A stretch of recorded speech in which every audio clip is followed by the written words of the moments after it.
mal funcionamiento del aparato urinario, tanto superior como inferior. El diagnóstico definitivo o tradicional, como sabemos, es el hallazgo de 100.000 unidades formadores de colonias que por mililitro tenían una orina espontánea. En niños de 2 a 24 meses el concepto cambia un poco, requiere un análisis de orina con piuria o bacteriuria y al menos 50.000 unidades formadoras de colonias por mililitro, con un uropatógeno cultivado a partir de una muestra obtenida básicamente por un cateterismo uretral limpio o una aspiración suprapúbica. Es el concepto que tienen que tener. El uropatógeno más frecuente es el Escherichia coli.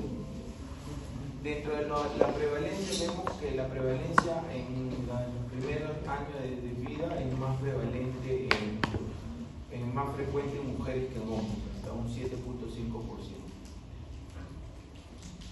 Los factores de riesgo, tenemos género y edad. El único momento, como les dije anteriormente, que las citus son más prevalentes en niños que en las niñas es en menores de 1 año.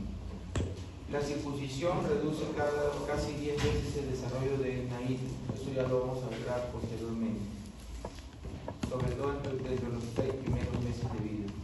Anomalías anatómicas con vironefrosis, ureteronefrosis, reflujo, etc.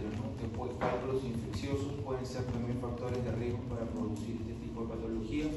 Reflujo vesículo-ureteral, que ocurre más o menos en 1 o 2% de todos los recién nacidos, pero que vamos a encontrar en 25 o 40% de los niños después del primer episodio de ITU, esta patología de reflujo. Entonces es muy importante tener en cuenta, niño menor de 2 años con ITU, las posibilidades de que sea reflujo con ITU sintomática, las posibilidades de que sea reflujo es de 25 o 40%, bastante alto, por lo cual por lo general uno tiene que hacer una cistografía miccional en este tipo de patología. La disfunción vesical o intestinal y los factores iatrogénicos. La clasificación. Vamos a hablar de cistitis según las infecciones urinarias según ubicación. La sospecha de cistitis se va a dar cuando un niño va a estar afebril, pero solo va a presentar síntomas del tracto inferior, como son urgencia urinaria, poliaquiuria, disuria, orina maloliente o sensibilidad suprapúbica. Se supone que los niños con ITU tienen pielonefritis o una infección de la vía urinaria superior cuando tienen, además de los síntomas anteriores, puede haber fiebre alta, náuseas, vómitos, dolor en flanco y letargo. Hay que tener en cuenta el término de bacteriuria sintomática, que ocurre en el 0.8% en las niñas de edad preescolar y se define como la presencia de 2 muestras de orinas consecutivas que arrojan cultivos positivos, mayor de 100.000 unidades formadores de colonias por mililitro del mismo uropatógeno. No necesitan, cuando son niñas en edad preescolar, no necesitan tratamiento antibiótico si son asintomáticas, porque no parece tener riesgo tanto para sufrir infecciones urinarias recurrentes, tampoco se ve que haya daño renal o deterioro del crecimiento renal. En cuanto a la nefritis bacteriana, la nefritis bacteriana aguda ocurre cuando la inflamación de la infección bacteriana se propaga por todo el riñón. Los hallazgos tomográficos vamos a ver hipocaptación del contraste en la fase nefrogénica, como se aprecia aquí, en estas áreas más. Por lo general, el parénquima en la fase nefrogénica o de captación del parénquima del contraste es uniforme. Aquí se ve, estas son las zonas más afectadas por el cuadro infeccioso. La pionefrosis consiste en el exudado purulento que puede acumularse dentro del sistema colector superior y frecuentemente se asocia con obstrucción, ya sea estenosis de la juntura, cálculos de uréter, etc. Y el absceso renal agudo se diferencia de la pielonefritis en que hasta un 20% de estos casos pueden tener, de los casos de absceso renal pueden tener urocultivo negativo. Y esto hay que tenerlo en cuenta porque no necesariamente un paciente que tenga un cuadro florido de ITU alta, que nos puede hacer pensar en una infección alta como pielonefritis, que tenga urocultivo no significa que no tenga una infección. Muchas veces la mayoría de niños ya vienen tratados, manejados, entonces los urocultivos van a salir negativos. El tratamiento es de acuerdo a la edad, básicamente, y lo que más se usa son las terapias. Algo que hay que tener en cuenta en el tratamiento es que lo primordial es apenas llegue el paciente a hacer un urocultivo y pueden empezar un tratamiento de amplio espectro adecuado a la edad para iniciar el tratamiento. No van a esperar a que tengan el resultado del urocultivo para iniciar tratamientos, eso es importante. Lo que más se usa es amoxicilina con clavulánico, sulfa, cefixima, nitrofurantoína, ceftriaxona, ceftazidima. En cuanto a hematuria puede presentarse como una orina roja y con la aparición puede ser microscópica o macroscópica y puede ser la aparición de más de 5 glóbulos rojos por campo para detectar hematuria microscópica. Por lo general, para que sea macroscópica tiene que ser mayor de 100 por campo.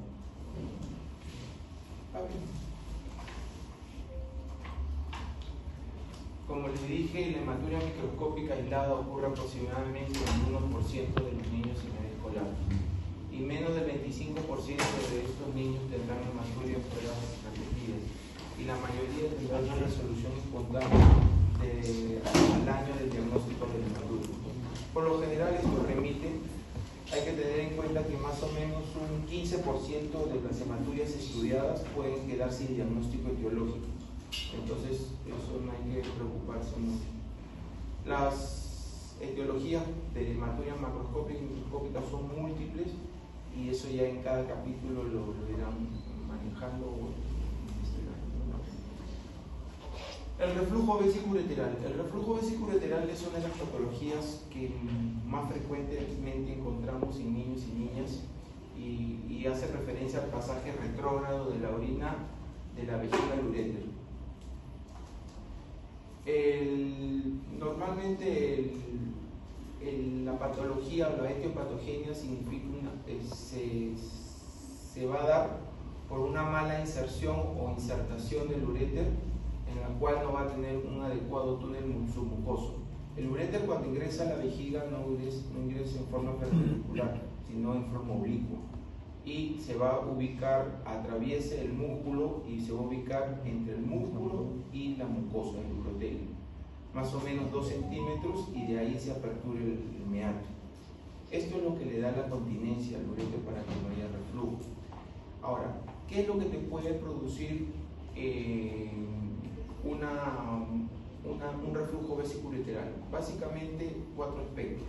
Cuando el túnel submucoso es corto, que puede ser congénito adquirido por una cirugía, cuando la presión de la vejiga es alta, cuando tienen vejigas neurogénicas hiperactivas, es una causa también que de tanta presión venza y pase la orina hacia el uréter, cuando hay techo no distensible, cuando la mucosa no es adecuada, o también cuando el suelo, o sea el músculo, es débil, sobre todo en pacientes que tienen divertículos o vejigas neurogénicas o vejigas dilatadas. El reflujo vesicureteral se clasifica básicamente en el diagnóstico se hace por cisto-ureterografía miccional, ese es el gold estándar para el diagnóstico de reflujo, y el sistema de clasificación va del 1 al 5. El grado 1 es el reflujo llega hasta el uréter sin dilatación, el grado 2 es hasta pelvis y cáliz sin dilatación, el grado 3 es dilatación leve a moderada del uréter y la pelvis renal. El grado 4 es dilatación moderada y o tortuosidad del uréter. Y el grado 5 es dilatación y tortuosidad del uréter, intensa del uréter, la pelvis renal y los cálices. Esto fíjenlo bien porque de esto va a venir alguna pregunta. El manejo básicamente del reflujo vesicureteral es tres tipos. El manejo médico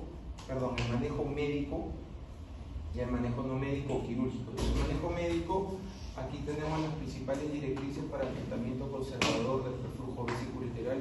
En los grados 1 y 2, si hay sintomatología o estado febril del paciente, se le puede dar observación y profilaxis antibiótica, que básicamente lo hacemos con nitrofurantoína, que es lo que más se usa en nuestro medio, o cefalexina. Dentro de las directrices generales para el tratamiento conservador del reflujo vesicoureteral, pues tenemos que tener una adecuada hidratación, higiene, sobre todo para que los niños no aguanten la orina, tratar de ver eso, aunque es difícil, el estreñimiento crónico, prevenirlo, antibióticos profilácticos, como les dije, observación, también uno puede dar observación sin antibióticos siempre y cuando el paciente no haya tenido ictus febriles.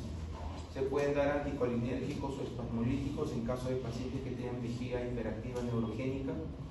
Y la vigilancia se va a hacer durante 3 meses, después de la última infección urinaria y de ahí en adelante cada 3 meses. Durante 3 meses cada mes, cada manera. Los estudios de imágenes renales, de ecografía, se hacen cada 6 a 12 meses, siempre y cuando no haya recaídas, ¿no? Y la cistouretrografía miccional de control se hace una al año. Citoscopías se dejan solamente para hacer ya diagnósticos definitivos o cuando se está pensando en valvas de uretra posterior, en el caso de los hombres, o en hematurias macroscópicas. Aunque es raro ver tumores de vejiga, pero puede pasar. El reflujo vesicoureteral, el manejo que se da, como les dije, puede ser médico, que ya se lo describí, y también puede ser quirúrgico. Pueden ser procedimientos endoscópicos, como son el uso de materiales inyectados suburetrales, como el teflón o el colágeno, que han venido a, no reemplazar, pero sí a retrasar muchas veces las cirugías abiertas. Dentro de las cirugías abiertas o las cirugías que son los reimplantes ureterales, básicamente, los tipos de reimplantes hay muchos. Uno es el reimplante como la detusografía extravesical, en la cual se le hace un nuevo túnel submucoso al paciente para que no haya más reflujo. Y los otros es como el Avance, el Cohen, el Politano, que es el más conocido, el que más frecuente se usa en nuestro medio, el Paquín, si hacen desinserción del uréter para reimplantarlo en la mucosa. Acá vemos más o menos para que se haga una idea la sustancia suburetral, pues como un cojín que se pone por debajo del meato uretral con una aguja en forma endoscópica y se inyecta la sustancia para que coapte y no deje refluir la orina. Hay que tener en cuenta que cuando se hace un reimplante, sobre todo los tipos Politano, tiene que haber 2 centímetros de túnel mucoso. Si no lo reimplantamos de esa forma, muchas veces va a haber reflujo. Incluso en adultos, cuando tienen lesiones de uréter y se hacen reimplantes ureterales, hay que seguir esta técnica, porque si no pueden hacer después reflujo vesicoureteral en pacientes adultos. Algo que tiene importancia es la resolución espontánea al año, en que para el grado 1 de reflujo es del 39% y para el grado 5 del grado 5 17%. En el caso de la resolución a 5 años en forma espontánea, se encontró que el grado 1, 92% se resolvía adecuadamente, sin ningún manejo quirúrgico, y 53% para el grado 5 tenían resolución a los 5 años. Esto hace hincapié para tener en cuenta que los grados leves, 1 o 2, uno los puede manejar casi siempre médicamente.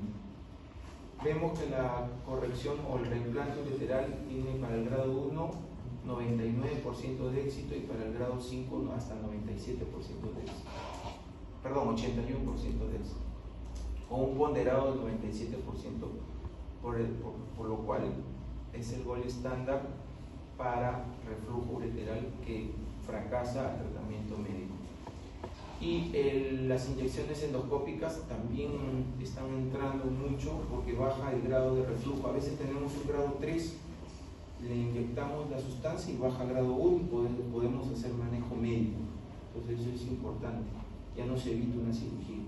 Tenemos que para el grado 1 tiene un 89% de éxito y para el grado 5 62% de éxito. Por lo general estas sustancias poco se usan en 4 y 5, poco.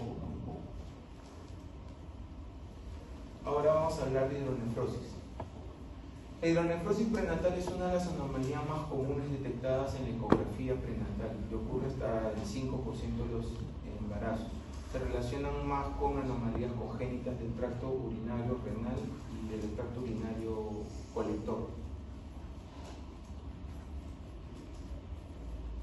Las causas menos comunes de hidronefrosis prenatal resultantes de una alteración de la vía urinaria en general en renal incluyen la obstrucción uretral, las válvulas uretrales posteriores, que son raras, obstrucciones ureterales, ureterocele, megauretero obstructivo y el riñón displásico multiquístico, y el Plum-Bailey, que es un síndrome del vientre en ciruela.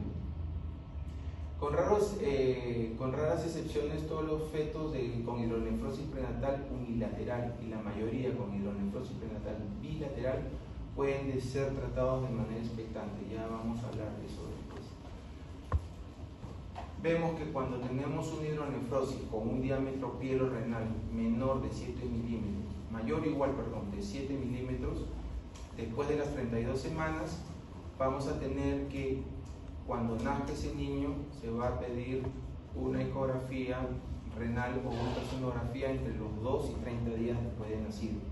¿Y qué pasa? ¿Qué vamos a hacer con esto? Cuando tenemos el resultado de la ecografía, vemos que si el diámetro pielo-renal es entre 10 y 15 milímetros, se hace seguimiento con ecografía entre el primer y sexto mes, no se da antibióticos profilácticos y no se hace cisturetrografía mencionada.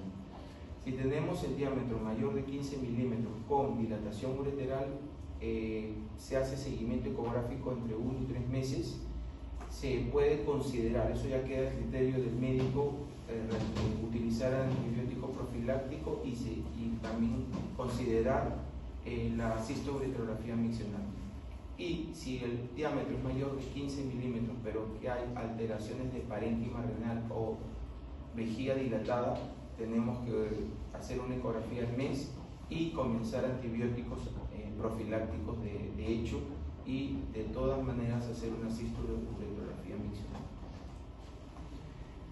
Según el grado de la clasificación de hidronefrosis de la Sociedad de Urología Fetal, esto es lo que se considera grado 0 sin dilatación, grado 1, pelvis renal solo se visualiza, grado 2 se visualiza la pelvis renal y algunos cálices, pero no todos, grado 3 se visualiza prácticamente todos los cálices y grado 4 similar al grado 3, pero con compromiso del parénquima renal, hidronefrosis. El objetivo de la hidronefrosis postnatal básicamente es, la mayoría de pacientes llegan ya que nacen, no tienen un diagnóstico de diagnóstico prenatal, es bien raro, poco frecuente que diagnostiquen eso.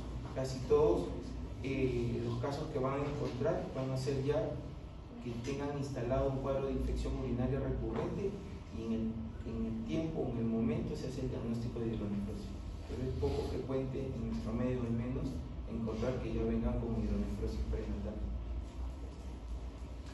¿Qué es lo que se hace cuando tienes una hidronefrosis postnatal? Pues básicamente hacer un buen examen físico,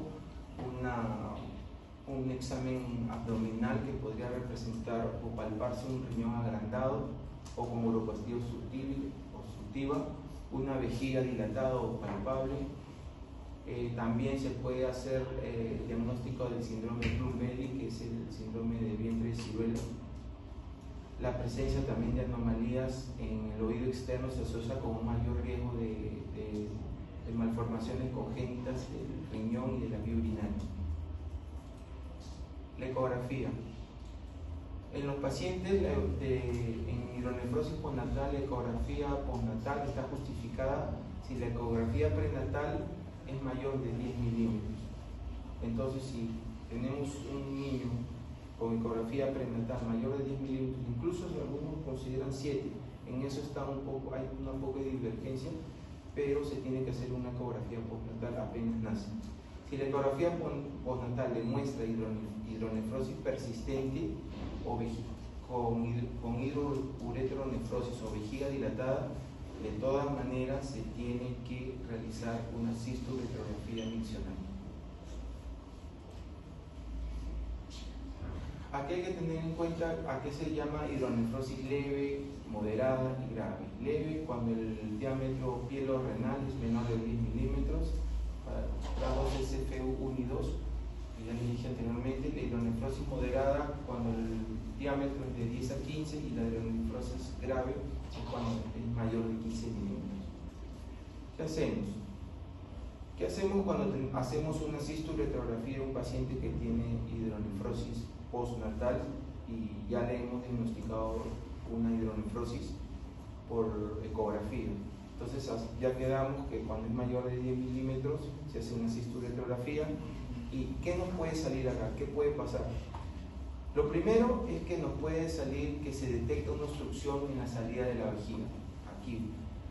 Esto se llama valvas de uretra posterior, en las cuales se va a producir, es como una estenosis de la uretra posterior a nivel de uretra membranosa, que es como una estenosis, pero una valva que obstruye la salida de la orina. ¿Y esto qué va a producir? Va a producir dilatación de la uretra prostática, dilatación de la vejiga y reflujo vesicoureteral en diferentes grados. Esto es lo que nos va a dar.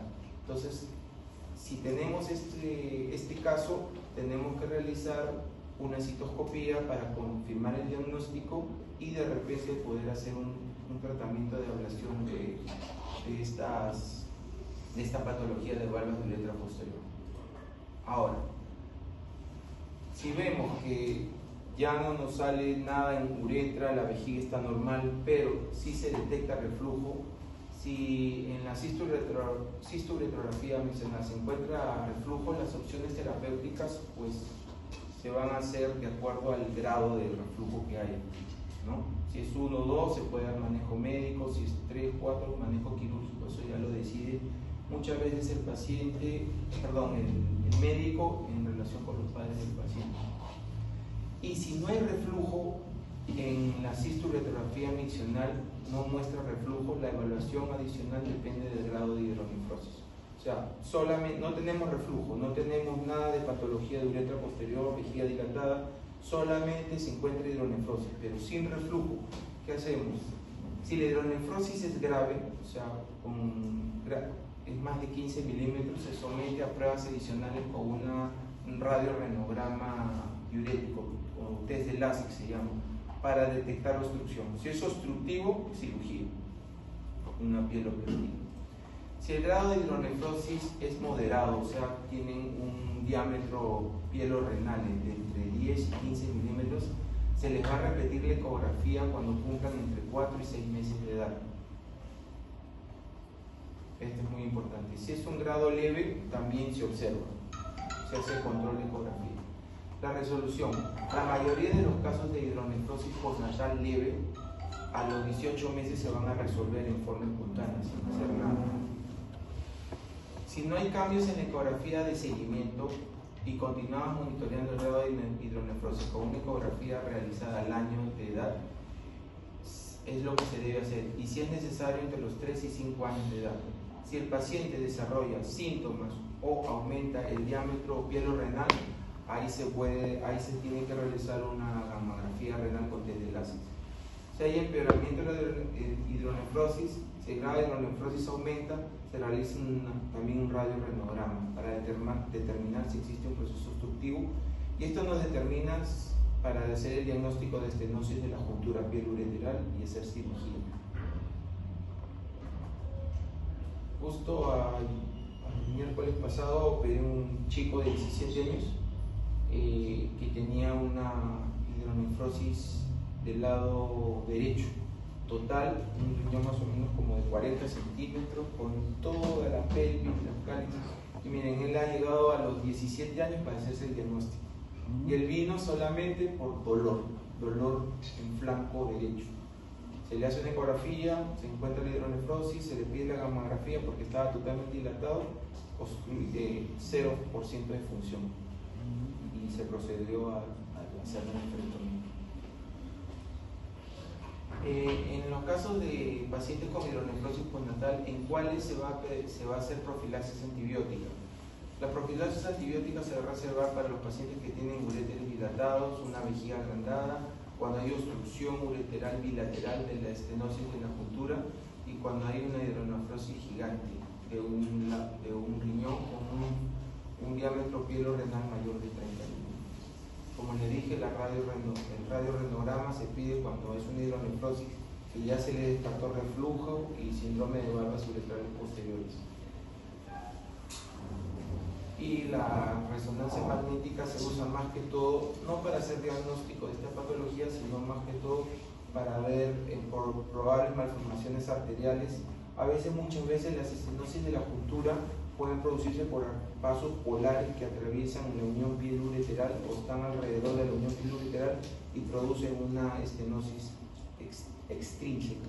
Entonces, en esos casos uno tiene que saber que hay esos vasos para respetarlos en el momento de la cirugía y no llevarlos, porque eso puede hacer que la mitad del riñón se pueda necrosar o se pueda alterar. En lo que se refiere a anomalías de duplicación ureteral, es una incidencia general del orden del 1 al 3%. La duplicación completa es mucho más rara y ocurre menos del 1% de los individuos, principalmente en mujeres.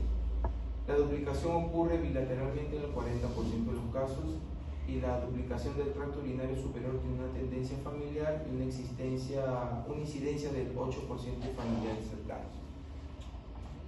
¿Cómo vamos a ver cómo se produce embriológicamente una anomalía en la duplicación ureteral? La formación de un uréter bífido, o sea, un uréter en forma de Y, es cuando un uréter bífido se va a formar cuando la yema del uréter se bifurca antes de entrar al metanefros. Se bifurca en dos partes. Normalmente es solo una yema y eso llega y forma el uréter, y el metanefros es lo que va a dar lugar al riñón. ¿Ven? Y este es lo que va a dar una malformación congénita o bífida del uréter. La otro tipo de patología es la formación de un uréter ectópico, o sea, cada dos uréteres que llegan independientemente cada uno a insertarse en la vejiga o incluso en otros órganos como vagina, que podría darse también. Entonces, aquí vamos a ver que el uréter ectópico se forma a partir de una yema ureteral extra, o sea, salen dos yemas ureterales que llegan al metanefros y producen doble duplicación ureteral completa. El uréter del polo superior, por lo general, es el uréter más largo y por lo tanto se va a insertar más medial y más caudalmente en la vejiga, o sea, el uréter del polo superior va a ser más largo. Va a ser más largo y se va a insertar más medialmente. El del polo inferior va a ser más corto y se va a insertar más proximal al otro, al uréter anterior, ¿no? Esta es la regla de Weger-Meyer. Hay que tener en cuenta que cuando hay duplicación completa, el polo superior se va a asociar a malformaciones congénitas como ureterocele, uréter ectópico, displasia renal del polo superior. Y cuando hay duplicación completa, el del polo inferior se asocia con reflujo vesicoureteral. O sea, todas estas patologías no vienen solas, vienen acompañadas de otras cosas. Y la duplicación parcial se asocia más con obstrucción de la unión pielo-ureteral o del polo inferior. El ureterocele es una dilatación quística del uréter terminal que tiene muy probablemente un carácter obstructivo, más frecuente en el sexo femenino, y suelen descubrirse por ecografía prenatal, pero algunos pueden manifestarse ya en el postnatal con hitos recurrentes o hitos febriles. Los ureteroceles pueden ser ectópicos cuando la dilatación quística se extiende a través del cuello de la vejiga hasta la uretra, y cuando son ortotópicos cuando están dentro de la vejiga. Ahorita vamos a ver una imagen. ¿Ven? Este es el ureterocele, es una dilatación del uréter. Acá vemos. Cuando es ortotópico es cuando está dentro de la vejiga. Este es el cuello, y cuando sale por detrás del cuello ya es un ureterocele ectópico. El tratamiento. ¿Cuál es el tratamiento? Si es un ureterocele intravesical, pues se va a hacer una incisión puntiforme en su base del ureterocele y listo, eso es endoscópico. Y en los ureteroceles que son ectópicos, o sea que pasan el cuello de la vejiga como este, hay diferentes técnicas que se pueden usar. Uno es la incisión puntiforme, otro es una incisión larga que vemos a nivel de todo el ureterocele, y otro es una incisión doble puntiforme, proximal y distal. He tenido oportunidad de operar los ureteroceles en adultos y en niños. He visto, incluso hace como 6 años, entró a operar una señora de unos 32 años que tenía un ureterocele que salía a través de la uretra como un globo. Salía, era increíble. Cuando ella me lo dijo yo no le creía, ¿verdad? Cuando lo vi me quedé, ser un ureterocele gigante. Entonces tuve que, para tratar de operarlo, todo lo hicimos endoscópico, entramos con recetoscopio, lo pinché y recortamos con enlace Collins para que quede destechado. Hicimos una incisión como la de acá, pero le destechamos el ureterocele. En niños es un poco más difícil hacerlo cuando son muy pequeñitos. Por lo general, ¿por qué? Porque los instrumentales recetoscopios para menos de un año es muy difícil de encontrar, entonces es un poco difícil. Lo que se hace es entrar con citoscopio y entrar con un electro del ladito y hacer las incisiones o pulsar. Continuamos. Las válvulas uretrales posteriores. Las válvulas de uretra posterior en los niños suelen ser de origen congénito. Eso es lo que les dije anteriormente. Ahorita vamos a ampliar esto. Siendo las válvulas de uretra posterior las causas más frecuentes, con diferencia en patología obstructiva en niños. La incidencia es entre 1.6 y 2.1 por 100.000 nacimientos. John fue el primero en hacer una clasificación basada en un seguimiento de 12 pacientes que le hizo este diagnóstico. Vemos aquí cuál es la patología que se va a encontrar. Se va a encontrar una vejiga engrosada, muchas veces el cuello elevado, la uretra prostática dilatada, las valvas por lo generalmente atribuidas a las valvas de tipo 1, que son, aquí se ven, cuando uno entra con el citoscopio, tú vas a ver la imagen así, como si fueran lóbulos prostáticos. No sé si han tenido oportunidad de ver una citoscopia de un hombre, espero que la puedan tener, más o menos eso se ve, pero no en uretra prostática, sino en uretra membranosa. Y también se relaciona con uréteres dilatados, como les dije. Esto se diagnostica con una cisto-uretrografía mencional. El tratamiento inicial como les dije, de esta patología es la citoscopía y la ablación valvular, o sea, la electrofulguración de estas valvas, que es en verdad un procedimiento relativamente simple y reproducible. El problema es que cuando más tarde se hace el procedimiento, el daño de la vejiga, el daño neurogénico que hay, es muy difícil de salvar. Entonces los pacientes quedan con problemas para mencionar y con muchos problemas que les puede producir posteriormente insuficiencia renal. Ahora, como no se cuenta, se puede hacer el diagnóstico de valvas de uretra posterior, pero uno tiene que esperar hasta el año para operarlo porque no se cuentan con unos citoscopios tan pequeños para operar. Entonces lo que se hace es una vesicostomía para descomprimir la vejiga y poder esperar y no hay alteración de la función renal, sino muchos niños, incluso naciendo, ya tienen un grado de insuficiencia renal. Acá, como les dije, el prenatal se puede hacer más del 80% de los casos. Aquí vemos, esta es una cistografía miccional en la cual vemos la uretra prostática dilatada hasta llegar al cuello, vejiga dilatada y reflujo vesico-ureteral en diversos grados, eso depende.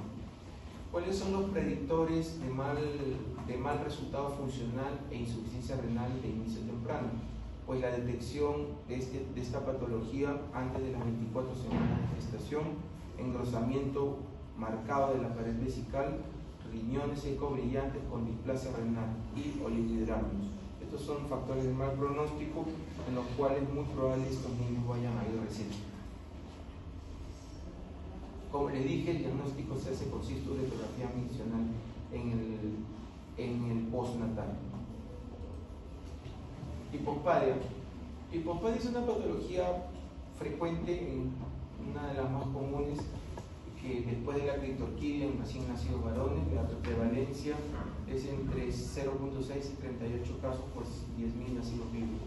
La hipospadia es una interrupción del desarrollo de la cara ventral del tubérculo genital que da lugar a una hipoplasia en los tejidos distales y a la división de los cuerpos esponjosos. Clásicamente se van a encontrar tres patologías, no solamente es la ectopia del meato uretral, sino también una curvatura ventral del pene y el cierre incompleto del prepucio alrededor del glande, el capuchón, o sea, toda la cara ventral del pene va a estar sin prepucio y toda la cara posterior o dorsal del pene tiene un prepucio redundante. Acá vemos los distintos tipos de hipospadia: la glandular, la coronal, la distal, la mediopeniana, la proximal y la perineal. Cuanto más distal es la hipospadia, es más fácil de resolver. Cuanto más proximal a la vejiga hay hipospadia, es más difícil. Yo considero que de las distales para acá son las más, a Dios gracias, son las más frecuentes y las que mejor se pueden resolver. Pero resolver este tipo de hipospadia no solamente es una cirugía, son 2 o 3 cirugías. Y se puede iniciar la cirugía después del año de tratamiento, del año de edad. Fimosis. El prepucio se va a comenzar a desarrollar a las 12 semanas de gestación, cubre todo el glande entre las 18 y 20 semanas. Al final del primer año de vida, la retracción del prepucio detrás del surco glandular es posible hasta en un 50% de los niños, y esto aumenta al 89% hasta los 3 años de edad. 2 a 3 años de edad es el límite para que un niño se pueda retraer adecuadamente el prepucio. Si ustedes ven que un niño de 4 o 5 años no tiene retracción adecuada del prepucio, y eso es fimosis patológica. Por eso que los del 1 hasta los 2 a 3 años se puede considerar fimosis fisiológica.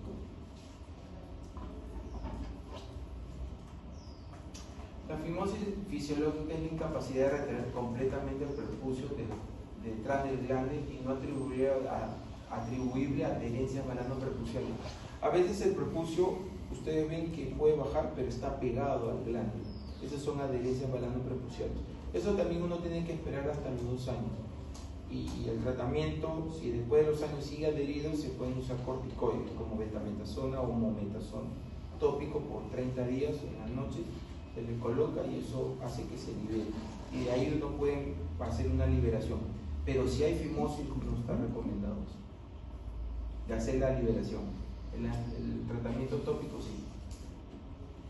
A medida que transcurre el tiempo, el prepucio se va desprendiendo espontáneamente y está presente en el 96% de los recién nacidos varones.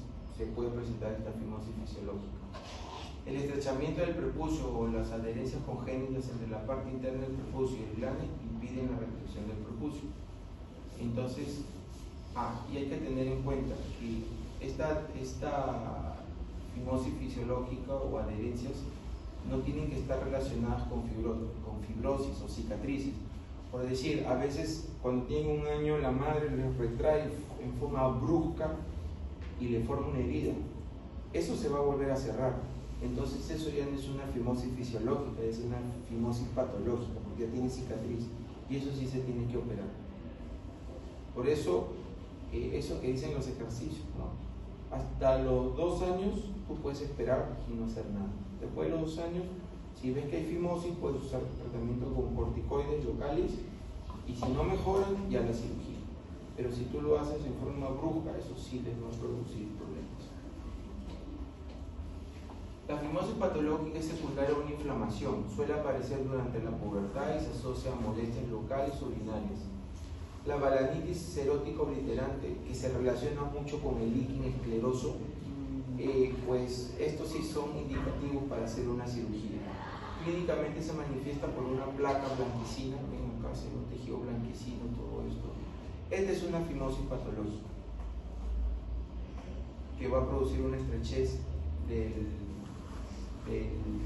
prepucio distal y a veces incluso, como está tan adherido, puede producir también incluso estrecheces de meato uretral. Acá vemos una balanitis total con líquen escleroso. Aquí ven, esta zona blanquecina es muy probable que sea líquen escleroso. Cuando hacen postectomía este tipo de pacientes, sí se tiene que hacer postectomía o circuncisión. Les recomiendo que siempre manden una patología para que hagan el diagnóstico de líquen escleroso, porque a veces este líquen escleroso migra al meato, migra a la uretra distal y pueden producir estenosis y complican la situación del paciente. Se va a producir los germes causantes más frecuentes de las infecciones balano-prepuciales o balanitis va a ser el Escherichia coli y el proteo vulgaris. Se presentan más entre los 2 y 4 años de edad y vamos a encontrar eritema, edema y sangría de secreción purulenta. En estos casos se resuelve el cuadro agudo y se da tratamiento quirúrgico. La parafimosis es una inflamación aguda del prepucio debido a una reducción forzada de una estrechez anular que al quedar en posición proximal al glande provoca una obstrucción de la circulación produciendo edema y dolor. Eso es cuando hay algún anillo a nivel del prepucio, lo retrae en forma brusca y de ahí ya no lo pueden volver a su sitio, ¿no? Retraer. Entonces ahí se produce edema, ven cómo acá se produce edema, y es bien difícil. Lo que se hace en estos casos es poner anestesia local o bloquearlo, si se deja el niño, pues es bien difícil bloquear un niño y retraerlo. Si no se deja, se tienen que entrar a sala y operarse. Ya hay una de las circuncisión. Las infecciones urinarias en fimosis. La estrechez prepucial es uno de los factores determinantes en la hito de los lactantes. En una revisión sistemática se concluyó que se necesitaban realizar 111 circuncisiones para evitar una hito, 11 para evitar una hito recurrente y 4 para evitar una hito en niños. Por lo cual, eso sería un pie o un factor para el cual uno preconizar la circuncisión. Pero eso sí, un niño con infección urinaria menos de un año, circuncide. Fimosis, el tratamiento. El tratamiento para la fimosis comienza después de los 2 años de edad, como les dije. La circuncisión también va a resolver el problema. En la fimosis primaria, el tratamiento conservador con una pomada, como le dije anteriormente, con corticoides puede ayudar, puede cambiar el grado de fimosis de un severo, moderado a un leve. Y circuncidar en caso de líquen escleroso o fimosis cicatrizada, de hecho, esa es una indicación sin controversias. Y el tratamiento para de la parafimosis es con reposición manual. Y si eso falla, como les dije anteriormente, cirugía, ya la circuncisión. El gold estándar con estas patologías es la circuncisión. Hay varias técnicas. Una de las técnicas más comunes es la técnica de manga, en las cuales se marca el surco balano prepucial, se corta, se diseca todo más o menos unos 2 centímetros de tejido del surco en forma proximal y se saque en capa todo el prepucio redundante. Y de ahí se anastomosa la piel del prepucio al surco balano prepucial que tiene un poco de prepucio. La criptorquidia. La criptorquidia es la falta de descenso normal de uno o ambos testículos desde el interior del abdomen a través del conducto inguinal hasta llegar al escroto. Es una anomalía congénita más frecuente que del conducto genital masculino en los niños y afecta a 2 a 4% de los lactantes. Es más frecuente en niños prematuros porque todavía no se ha completado la migración del testículo en forma normal antes del nacimiento, ¿no? El testículo desciende espontáneamente durante el primer año. Eso significa que cuando uno diagnostica una criptorquidia en un niño menor de 1 año, uno debe esperar. De frente no le vas a ofrecer una cirugía. Esperas hasta el año y si el año no se ha resuelto, pues probablemente tenga que ir a una cirugía. Dado que suele existir, además de un proceso vaginal permeable, la criptorquidia se acompaña de una hernia inguinal hasta un 50-80% de los casos. Por eso cuando hacemos el tratamiento quirúrgico de criptorquidia también cerramos el saco herniario que le decimos nosotros para que no permanezca una hernia inguinal.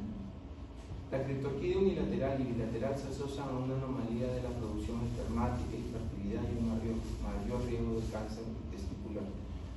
Más o menos en testículos que están después del año en regiones inguinales o intraabdominales aumenta 6 veces la posibilidad de que hagan tumores testiculares.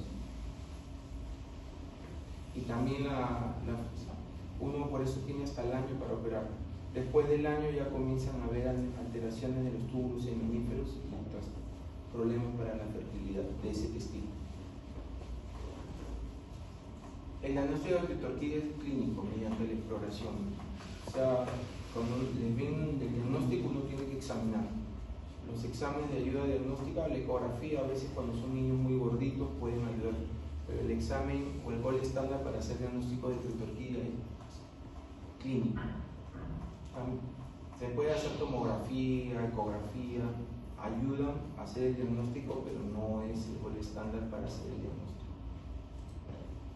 Los testículos ectópicos se localizan fuera del trayecto normal del descenso testicular y pueden quedar en cualquier parte del perineo, en regiones femorales o en regiones inguinales.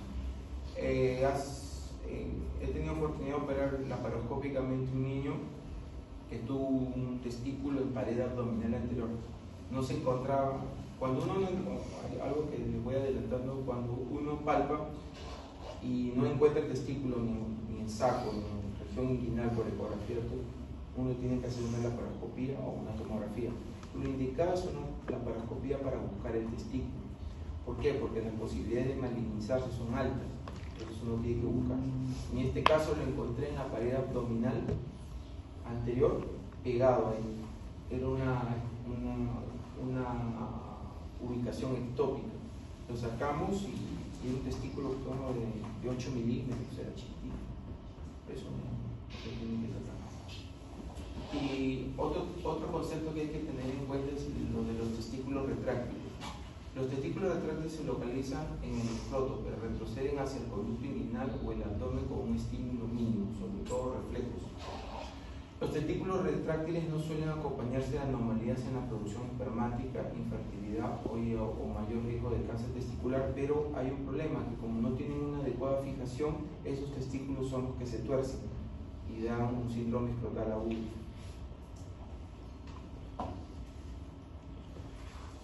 Un testículo verdaderamente no palpable requiere exploración quirúrgica para determinar la ubicación. Eso sí es verdad. O sea, si ustedes tienen un paciente, le hacen examen físico negativo, no lo palpan ni en región inguinal ni en región escrotal, le hacen una ecografía inguinal y escrotal y no encuentran nada, le hacen una ecografía abdominal y no encuentran nada, y la sensibilidad es baja también para ecografía, ahí uno tiene que echar mano a hacer una laparoscopía diagnóstica. Se hace una laparoscopía diagnóstica y se va a revisar toda la zona para buscar el testículo. La orquidopecia está indicada dentro de los primeros 18 meses, o sea, entre el año y 18 meses, ahí hay un error, y debe ser para la criptorquidia congénita o poco después del diagnóstico de los pacientes mayores. O sea, se puede corregir después del año, pero uno tiene que decir a los pacientes que no, o a la mamá de los pacientes, que uno no le puede dar la tasa de éxito de que no se atrofie el testículo, porque a veces uno lo puede pexiar, pero pasa el tiempo por el procedimiento y pueden ir a la atrofia. Se puede lograr un volumen y una función testicular normales si la criptorquidia se corrige, como les dije, antes de los 18 meses. El riesgo de malignidad disminuye, pero no se elimina con la orquidopecia. Eso también hay que tenerlo en cuenta. O sea, baja, pero no se quita ese factor. Y otra cosa es otro complejo, que esto es excesivamente raro. Yo particularmente lo vi cuando era residente una vez en el hospital de niños. Es el complejo extrofia epispadia, que es un espectro de anomalías embriológicas. Comprende el epispadia, la extrofia de la vejiga clásica y la extrofia cloacal, con sus diferentes variantes de extrofia. Acá vemos cómo aquí este es el pene, el glande, la extrofia vesical, y aquí tenemos la cicatriz umbilical. Los expertos no coinciden en explicación embriológica para este tipo de patología. Si bien se ha considerado que tradicionalmente la extrofia vesical podría deberse a una exposición ambiental o incluso a un patógeno infeccioso, se está cuestionando mucho y que probablemente la etiología sea un componente genético. La extrofia vesical en general lo podemos hacer el diagnóstico en la ecografía prenatal, después de detectar antes de la 20ª semana de gestación. Ya se puede hacer diagnóstico presuntivo de esto por la ausencia de la vejiga como una estructura llena de líquido dentro de la pelvis del feto.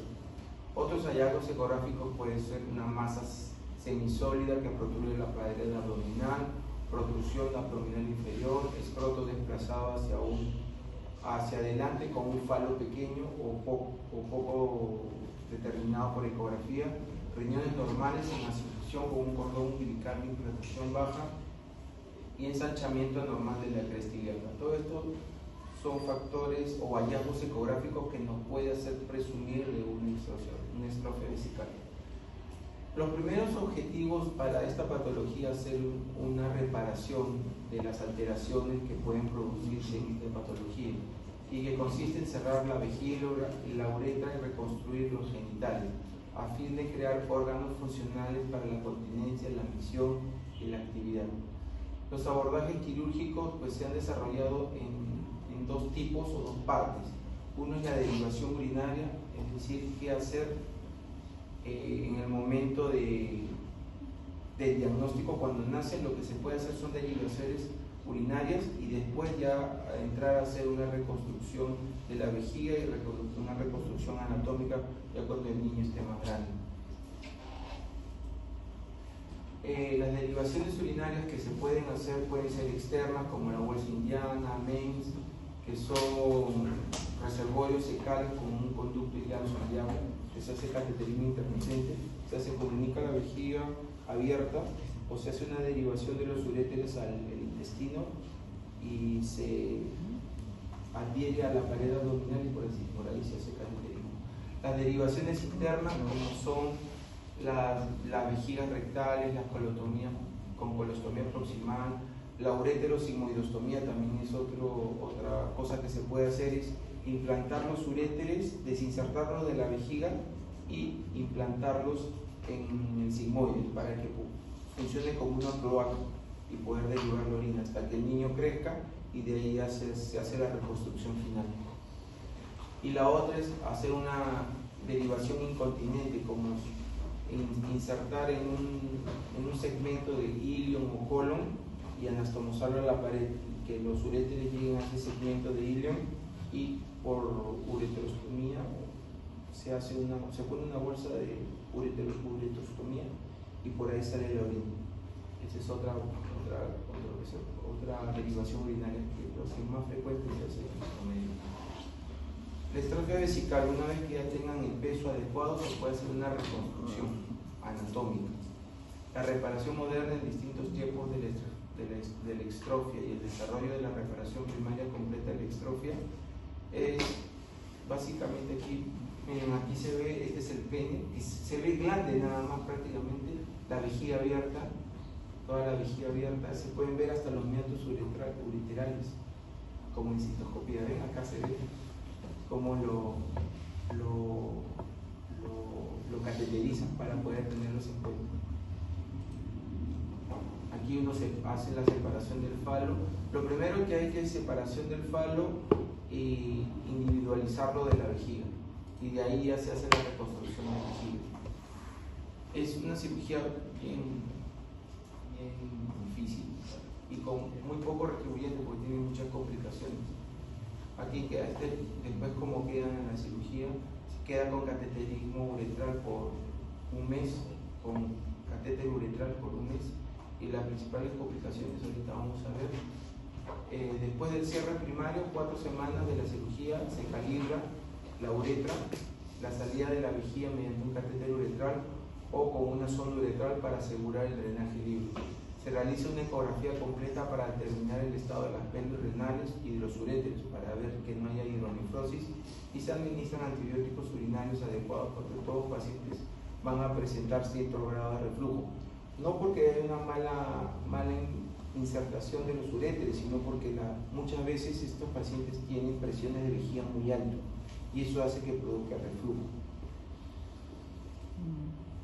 La citoscopía y la cistografía a intervalos anuales se utilizan para evaluar el grado de reflujo observado en casi el 100% de los pacientes y para proporcionar una estimación del crecimiento de la vejiga en el intervalo después de la cirugía. Si la resistencia a la salida de la vejiga es tal que la orina queda retenida dentro de la vejiga y está desarrollando reflujo y dilatación ureteral, pues es necesario hacer cateterismo intermitente. Los problemas postoperatorios, como les dije, pueden ser prolapso o dehiscencia de vejiga, obstrucción post-salida, por lo cual se soluciona con cateterismo uretral, erosión del punto infrapúbico y las infecciones febriles del tracto urinario, que son las principales complicaciones urológicas. Eso es todo. No sé si tienen alguna pregunta. He tratado de hacerlo más corto.